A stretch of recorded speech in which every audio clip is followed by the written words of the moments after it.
സഹോദരന്മാരെ, കേരളത്തിലെ ജമാഅത്തെ ഇസ്ലാമിന്റെ അമീറിന്റെ ഒരു പ്രതികരണം കേട്ട് നിങ്ങളും അത് കേട്ടിട്ടുണ്ടാവും വിചാരിക്കുന്നു. കേൾക്കാത്തവരുണ്ടെങ്കിൽ ഇതൊന്ന് കേട്ടുവെക്ക്.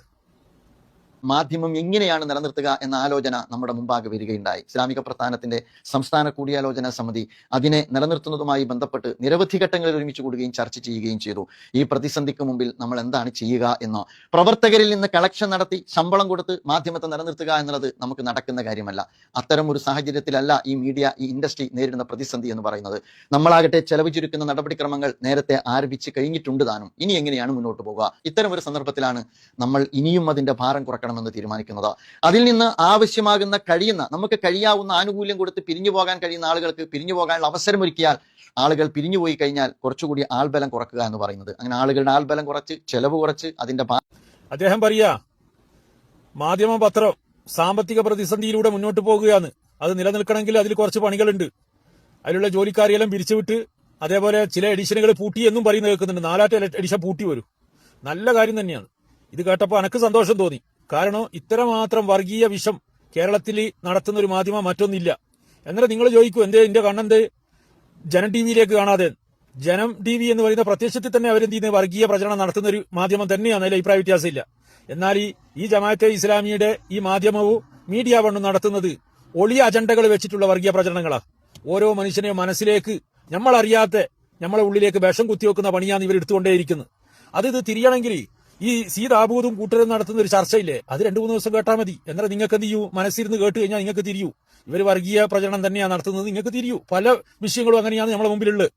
എന്നാൽ ഈ മാധ്യമം ഇത്രക്കാലം ഇവിടെ നിലനിൽക്കാണ്ടായ കാരണം എന്നാ ജമാഅത്തെ ഇസ്ലാമിക്കാർ വായിക്കുന്നതുകൊണ്ടാ.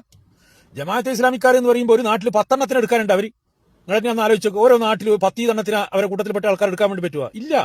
അവർക്ക് ജനപിന്തുണ ഇല്ല, അവർക്ക് വോട്ട് ബാങ്ക് രാഷ്ട്രീയം ഇല്ല, അവർക്ക് മറ്റൊരു ഒന്നും ഇല്ലാത്തൊരു ടീമാണ്. പിന്നെ അവരുടെ കയ്യിലുള്ള ഈ മാധ്യമങ്ങളാ ഇത് സുന്നികൾ വാങ്ങി വായിക്കാൻ തുടങ്ങി. അതേപോലെ കേരളത്തിലെ പൊതുസമൂഹം ഇത് ആരുടെ പത്രാന്നും തിരിയാത്തത് കൊണ്ട് എന്ത് ചെയ്തു? വാങ്ങി വായിക്കാൻ തുടങ്ങി. അതല്ല ഇപ്പൊ നിന്ന്. അതിന് കാരണം എന്നാ? സുന്നികളെ സിറാജു അതേപോലെ സുപ്രഭാതവും അതിശക്തമായിട്ട് മുന്നേറുന്നു. അന്നേരം എന്ത് ചെയ്യുന്നു? ജമാഅത്തെ ഇസ്ലാമിന്റെ മാധ്യമം കഥക്കുന്നു. അതാണ് നമ്മൾ കണ്ടുകൊണ്ടേയിരിക്കുന്നത്. ഇനിയിപ്പോ കുറച്ചു കാലം നിങ്ങൾ മീഡിയ വണ്ണ് എന്ന് പറയുന്ന ആ ചാനൽ ഒഴിവാക്ക്, മറ്റു മാധ്യമങ്ങളെ ആശ്രയിക്ക്. അതും പൂട്ടൂ. അത് പൂട്ടേണ്ടത് തന്നെയാണ്.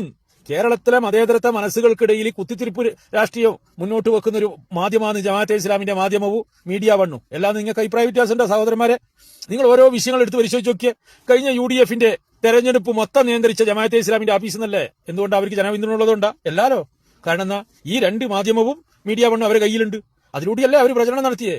അതേപോലെ കേരളത്തിലെ സുന്നികൾക്കിടയിൽ ഉണ്ടാകുന്ന ചെറിയൊരു അഭിപ്രായ വ്യത്യാസം അത് പർവ്വതീകരിച്ചിട്ട് അതിലെങ്ങനെയെങ്കിലും വിഷം ചേർക്കാൻ വേണ്ടി പറ്റുക എന്ന് അന്വേഷിച്ച് നടക്കുന്ന ടീമല്ലേ ഇവര്. അതുപോലെ സുന്നി പണ്ഡിതന്മാരോ സുന്നി നേതാക്കന്മാരോ എന്തെങ്കിലും ഒരു വാർത്ത കൊടുത്താൽ അത് വളച്ചൊടിക്കാണ്ട് ഇന്ന് വരെ മര്യാദയ്ക്ക് അവർ വാർത്ത കൊടുത്തിട്ടുണ്ടാ? ഇല്ല, അവർ കൊടുക്കൂല. അവരെ അജണ്ടയാണത്. ഇവിടെ എന്ത് ചെയ്യുക? ഭിന്നിപ്പിന്റെ രാഷ്ട്രീയം എന്ത് ചെയ്യുക? നടത്തുക. അതിൽ നിന്ന് എന്ത് ചെയ്യുക? ലാഭം കൊയ്യുക.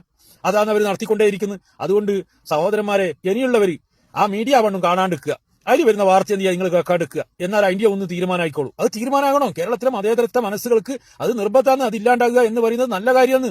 മറ്റു മാധ്യമങ്ങളെ ആശ്രയിക്കുക. പല മാധ്യമങ്ങളും ഉണ്ടല്ലോ, അത് ആശ്രയിക്കുക. ഈ ജമാഅത്തെ ഇസ്ലാമിന്റെ മാധ്യമങ്ങളെ നിങ്ങൾ എന്ത് ചെയ്യുക? ഉൾക്കൊള്ളാതിരിക്കുക. അതിനെന്ത് ചെയ്യുക? നിരുത്സാഹപ്പെടുത്തുക. അത് കാണുന്നവരെ നിരുത്സാഹപ്പെടുത്തുക. അതാണ് ഓരോരുത്തരും ചെയ്യേണ്ടത്. ഏതായാലും കുറച്ചും കൂടി കാത്തുനിന്ന് കഴിഞ്ഞാൽ ആ മീഡിയ വണ്ണം എന്ത് ചെയ്ത് ഈ പണ്ടേ ഇന്ത്യ വിഷം പുകയായിട്ടാണ് ഒരു ദിവസം രാത്രി അതേപോലെ അങ്ങ് പുകയായിക്കോളൂ. അത് നമുക്ക് കാത്തിരുന്ന് കാണാം.